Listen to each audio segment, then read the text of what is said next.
100ഓളം ഭിന്നശേഷി കുട്ടികളാണ് പായിപ്ര പഞ്ചായത്തിലുള്ളത്. ഒരു വർഷം 8,000 മുതൽ 28,500 രൂപ വരെയാണ് കുട്ടികളുടെ കാറ്റഗറി അനുസരിച്ച് വിതരണം ചെയ്യുന്നത്. ജില്ലാ പഞ്ചായത്തിൻ്റെയും ബ്ലോക്ക് പഞ്ചായത്തിൻ്റെയും ഗ്രാമപഞ്ചായത്തിൻ്റെയും ഫണ്ടുകൾ ഒരുമിച്ചാണ് കുട്ടികളുടെ അക്കൗണ്ടിലേക്ക് പണം കൈമാറുന്നത്. എന്നാൽ മറ്റുള്ള എല്ലാ പഞ്ചായത്തുകളിലും കുട്ടികളുടെ അക്കൗണ്ടിൽ പണം എത്തിയിട്ടും പായിപ്ര പഞ്ചായത്തിലുള്ളവർക്ക് മാത്രം പണം ലഭിച്ചിട്ടില്ല. നിരവധി തവണ അധികൃതരുമായി ബന്ധപ്പെട്ടെങ്കിലും കൃത്യമായ ഉത്തരം ലഭിക്കാത്തതിനാലാണ് പ്രതിഷേധവുമായി രക്ഷിതാക്കൾ രംഗത്തെത്തിയത്.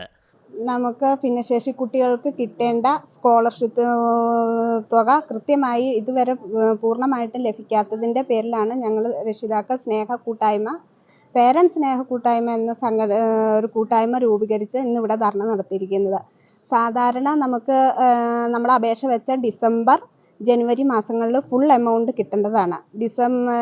ജില്ലാ പഞ്ചായത്തിൻ്റെയും ബ്ലോക്ക് പഞ്ചായത്തിൻ്റെയും ചെറിയൊരു ഡിലേ വന്നാൽ പോലും ജനുവരി 15-ാം തീയതിക്കകം കിട്ടേണ്ട തുക പൂർണ്ണമായിട്ടും കിട്ടാത്തതിൽ ഞങ്ങൾ പല പഞ്ചായത്തുകളിലും അന്വേഷിച്ചു. കിട്ടാത്തത് ഞങ്ങൾ മാർച്ച് 7-ാം തീയതി ഇവിടെ വന്ന് അന്വേഷിച്ചപ്പോൾ നമുക്കറിയാൻ കഴിഞ്ഞു വളരെ മോശമായിട്ടാണ് 2 മെമ്പർമാർ, എല്ലാ മെമ്പർമാരും ഇല്ല, 2 വളരെ മെമ്പർമാർ നമുക്ക് എതിരായിട്ട് നമ്മളോട് വളരെ മോശമായിട്ട് പെരുമാറുകയും ഇവിടെ ഫണ്ടില്ല, നിങ്ങൾ എന്തിനാ ഇങ്ങോട്ട് വന്നേ എന്ന് ചോദിച്ചതിൻ്റെ അടിസ്ഥാനത്തിലും കിട്ടാത്തതിൻ്റെ ഇതും കൊണ്ടാണ് ഞങ്ങൾ ഇന്നിവിടെ പ്രതിഷേധ ധർണ നടത്തിയിരിക്കുന്നത്.